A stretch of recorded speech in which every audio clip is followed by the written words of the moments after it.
اسے آپریشن کی وجہ سے بہت تکلیف ہو رہی تھی، اور اوپر سے یہ لوگ جس طرح اس سے پوچھ تاچھ کر رہے تھے وہ کچھ بھی سمجھ نہیں پا رہی تھی۔ ان کے کسی سوال کی اسے سمجھ نہیں آ رہی تھی، تو وہ انہیں جواب کیا دیتی؟ اگر وہ یہاں اپنے شوہر کا نام لیتی تو وہ بھی ان سب چیزوں میں پھنس سکتا تھا، جبکہ وہ بے قصور تھا۔ ان لوگوں کی بولی وہ نہیں سمجھ پا رہی تھی۔ اس کے لیے ایک عورت کو بلایا گیا تھا اور اس عورت کو سب سچ بتا دیا تھا۔ اس نے اس سے کچھ بھی نہیں چھپایا تھا۔ اس نے اسے بتا دیا تھا کہ اس کے شوہر اور اسے کڈنیپ کیا گیا ہے اور پھر اس کا آپریشن کر کے اسے یہاں بھیجا گیا ہے، یہ امانت یہاں پہنچانے کے لیے۔ اگر وہ ایسا کچھ نہیں کرتی تو وہاں اس کے شوہر کو قتل کر دیا جائے گا، جبکہ اس عورت نے ان سب چیزوں کو صرف کہانی قرار دیا تھا، اور کل یہ کیس کورٹ میں جانے والا تھا جہاں اسے سزا ہو سکتی تھی۔ تم لوگوں کی وجہ سے میری بیوی جیل میں پھنس گئی ہے، مجھے کسی بھی قیمت پر میری بیوی چاہیے، وہ اندر داخل ہوتے ہوئے ان سے کہہ رہا تھا۔ وہ جان چکے تھے کہ ان کا مال پکڑا جا چکا ہے۔ وہاں پر زرتاج کی طبیعت بہت زیادہ خراب ہونے کی وجہ سے اس کا چیک اپ کیا گیا تھا، جہاں ایکس رے میں ہی اس کے پیٹ میں کوئی چیز وہ دیکھ چکے تھے۔ تمہاری بیوی اپنے قصور کی وجہ سے پھنسی ہے، کیا ضرورت تھی وہاں جا کر اتنے ڈرامے کرنے کی؟ تھوڑا سا درد برداشت نہیں ہوا اس سے؟ اس نے ہمارا مال پکڑوا دیا ہے، ہمیں کتنا نقصان ہوا ہے اندازہ بھی ہے تمہیں؟ وہ غصے سے اس کی طرف بھرا تھا۔ میری بیوی کو وہاں پھنسا کر تم لوگ یہاں پر آرام سے بیٹھے ہو، مجھے کوئی پرواہ نہیں کہ تمہیں کتنا نقصان ہوا ہے، مجھے میری بیوی کسی بھی قیمت پر واپس چاہیے۔ وہ غصے سے پاگل ہو رہا تھا، جبکہ اس کی حالت جہاں انہیں مزہ دے رہی تھی وہاں اپنا مال پکڑے جانے کی وجہ سے وہ پریشان بھی تھے۔ تمہاری بیوی وہاں سے بچ کر نہیں آ سکتی، اسمگلنگ کرتے ہوئے پکڑی گئی ہے، اسے سزا ملے گی کم سے کم 10 سال کی۔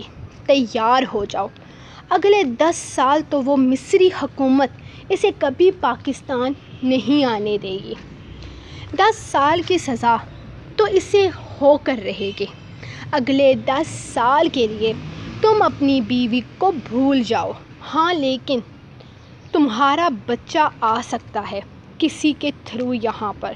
جب تمہارا بچہ پیدا ہو جائے تب تم اسے یہاں اپنے پاس بلا لینا، لیکن بیوی تمہاری آزاد نہیں ہو سکتی۔ مصری حکومت کبھی بھی ایک اسمگلر کو نہ تو جیل سے بھاگنے دیتی ہے اور نہ ہی آسانی سے آزادی دیتی ہے۔ خان پرسکون انداز میں بول رہا تھا، جبکہ وہاج نے غصے سے اسے دھکا دیتے ہوئے اس کے اوپر پستول تان لی تھی۔ خان، مجھے میری بیوی اور بچہ صحیح سلامت چاہیے، تمہاری وجہ سے وہ لوگ وہاں پر پھنسے ہیں۔ میں تمہیں اتنے پیسے دوں گا کہ زندگی بھر گن نہیں پاؤ گے، لیکن میری بیوی اور بچے کو صحیح سلامت واپس پاکستان لے کر آؤ، ورنہ سمجھ لو تمہاری زندگی کا یہ آخری دن ہے۔ وہ اسے دھمکی دیتے ہوئے بول رہا تھا، جبکہ اس کے دھمکی دیتے انداز پر وہ کیکا لگا کر ہنسا تھا۔ کہاں سے لے کر آؤں تمہاری بیوی اور بچے کو؟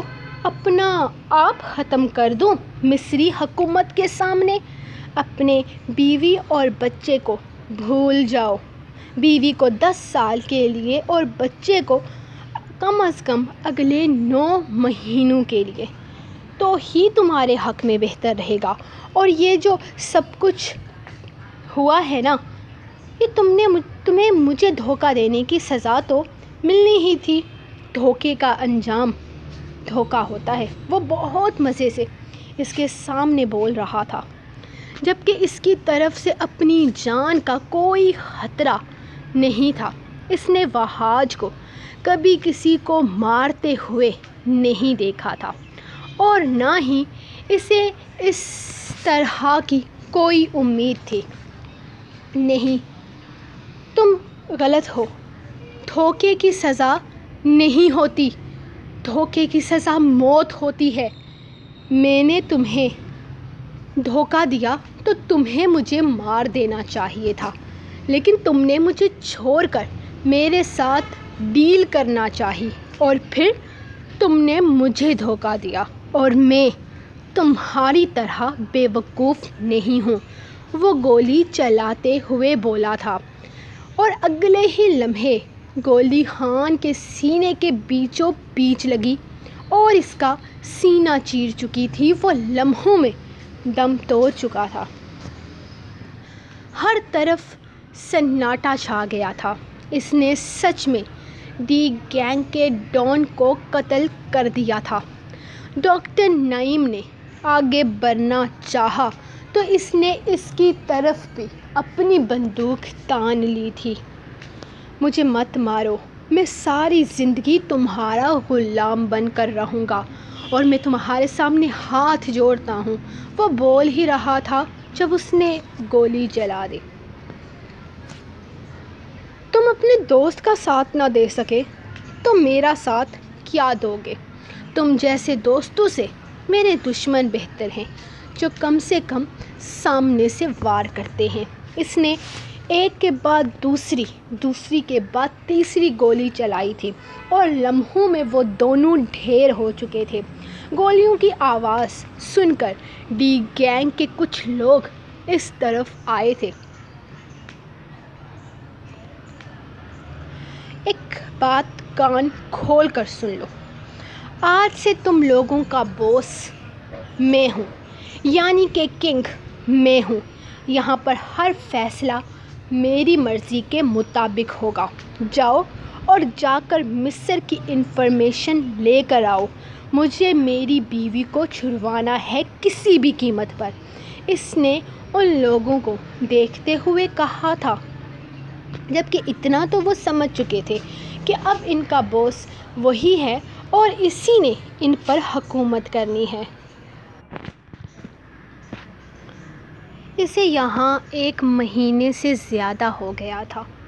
وہاج ہر ممکن کوشش کر رہا تھا اسے چھڑوانے کی۔ الگ الگ طریقوں سے وہ اپنے لوگوں کو وہاں بھیج رہا تھا، لیکن اسے کوئی طریقہ سمجھ میں نہیں آ رہا تھا۔ ڈرگس کا یہ کیس اتنا بڑھ چکا تھا کہ وہ لوگ الگ الگ طریقوں سے پوچھ تاچھ کر رہے تھے۔ ہاں، یہ الگ بات تھی کہ ان لوگوں نے نہ تو اس پر ہاتھ اٹھایا تھا اور نہ ہی اسے کسی طرح کا نقصان پہنچانے کی کوشش کی تھی۔ وہ کافی حد تک اس بات پر یقین کر چکے تھے کہ اس لڑکی کو پھنسایا گیا ہے، اور اب وہ لوگ اس چیز کے بارے میں مکمل انفارمیشن لینا چاہتے تھے۔ وہ جاننا چاہتے تھے کہ وہاج کاظمی کون ہے اور ان ساری چیزوں میں وہ کس حد تک شامل ہے، کیونکہ ان لوگوں کے مطابق ان کو کڈنیپ کیا گیا تھا اور ان کی فیملی کو دھمکیاں دی گئی تھی کہ وہ انہیں جان سے مار ڈالیں گے۔ وہ جتنا وہ لڑکی کو سمجھ پائے تھے، اتنا اندازہ لگا چکے تھے کہ اس لڑکی کو پھنسایا گیا ہے، لیکن پھر بھی یہ لڑکی اسمگلنگ کرتے ہوئے پکڑی گئی تھی، تو اسے چھوڑا تو نہیں جا سکتا تھا جب تک انہیں اس کیس کے بارے میں ساری انفارمیشن نہیں مل جاتی۔ اس لڑکی کو وہ لوگ چھوڑ نہیں سکتے تھے کیونکہ وہ شک کے دائرے میں تھی، اور جب تک اس کی طرف سے کوئی ثبوت نہیں ملتا کہ وہ بے گناہ ہے، وہ ان کے لیے گنہگار تھی، اور آج اس کی عدالت میں پیشی کے بعد اسمگلنگ کیس میں اسے 10 سال کی سزا سنا دی گئی تھی۔ وہاں میری بیوی کو 10 سال کی سزا ہو گئی ہے اور تم لوگ میری اس سے ایک ملاقات کا انتظام نہیں کر سکے۔ دیکھو محمود، اس وقت صرف اور صرف میں ہی وہ انسان ہوں جو تمہارے لیے ڈرگس کا انتظام کر سکتا ہوں۔ صرف میں ہی ہوں تمہارے بزنس کو بڑھا سکتا ہوں، اور اگر تم چاہتے ہو کہ میری تمہارے ساتھ ڈیل ہو تو تمہیں میری بیوی کو مصر سے آزاد کروانا ہوگا، اسے اس جیل سے چھڑوانا ہوگا۔ میں اپنی بے قصور بیوی کو اس طرح جیل میں نہیں دیکھ سکتا، وہ میرے بچے کی ماں بننے والی ہے۔ سب سے پہلے تم میری اور اس کی ملاقات کا انتظام کرواؤ، اور پھر اسے وہاں سے آزاد کرنے کے لیے کچھ کرو، ورنہ میری اور تمہاری ڈیل یہیں پر کینسل ہو جائے گی۔ فہد پلیز سمجھنے کی کوشش کرو، یہ کوئی چھوٹا سا کیس نہیں ہے۔ تمہاری بیوی ڈرگس کیس میں وہاں پر پھنسی ہے اور اسے وہاں جیل ہو چکی ہے۔ میں ملاقات کا انتظام کروا سکتا ہوں، لیکن وہ 10 سال سے پہلے اس جیل سے چھوٹ نہیں سکتی۔ میں تمہاری اور اس کی ملاقات کے لیے کچھ نہ کچھ کر دیتا ہوں، لیکن اس سے آگے کچھ بھی نہیں۔ محمود اسے سمجھاتے ہوئے بول رہا تھا۔ پچھلے 2 مہینوں میں فہد نے زمین آسمان ایک کر دیا تھا۔ نہ تو وہ فہد سے ملنے کے لیے کچھ کر پا رہا تھا اور نہ ہی اسے وہاں سے نکالنے میں کامیاب ہو پا رہا تھا۔ میں کچھ نہیں جانتا، مجھے میری بیوی صحیح سلامت چاہیے، ورنہ میری اور تمہاری کوئی ڈیل نہیں ہوگی، اس نے غصے سے کہتے ہوئے فون بند کر دیا تھا۔ سر میں نے انفارمیشن لے لی ہے اور کچھ نہیں ہو سکتا۔ اگر میڈم جیل سے بھاگنے کی کوشش کریں تو شاید ممکن ہے۔ کچھ دنوں میں مصر کے ایک شہر سے دوسرے شہر میں قیدیوں کو شفٹ کیا جائے گا۔ ممکن ہے کہ اس میں آپ کی بیوی بھی موجود ہوں گی۔ اگر وہ وہاں سے بھاگ نکلیں تو کچھ نہ کچھ ہو سکتا ہے، لیکن وہاں سے کیسے بھاگے گی؟ میں تمہیں بتا چکا ہوں وہ بیمار ہے، اس کی حالت ٹھیک نہیں ہے۔ میں اسے صحیح سلامت وہاں سے نکالنا چاہتا ہوں۔ ہمدانی میری بیوی اور بچے دونوں کی جان خطرے میں ہے، وہ بھاگ نہیں سکتی، وہ بہت ڈرپوک ہے، وہ نہیں کر سکتی یہ سب کچھ۔ سر وہ کوشش تو کر سکتی ہے نا، ہم نے آپ کے ساتھ ان کی ملاقات کروانے کا انتظام کر لیا ہے، ہم آپ کو سروس ورکر کے روپ میں وہاں پر بھیجیں گے۔ محمود آپ کی آسانی سے ملاقات کروا دے گا، جہاں آپ ان سے ملاقات کر لیجئے گا۔ سارا انتظام ہو چکا ہے، کچھ پولیس والے بھی میرے ساتھ شامل ہو چکے ہیں، لیکن ہم سوائے انہیں بھگانے کے اور کچھ نہیں کر سکتے۔ کسی لیگل طریقے سے انہیں آزاد کروانا اب ممکن نہیں ہے۔ 2 مہینے ہو گئے تھے اسے یہاں کی جتنی قیدی تھی سب جانتی تھی کہ وہ پریگننٹ ہے، لیکن پھر بھی وہ سب لوگ اس کے ساتھ بہت بدسلوکی کر رہے تھے۔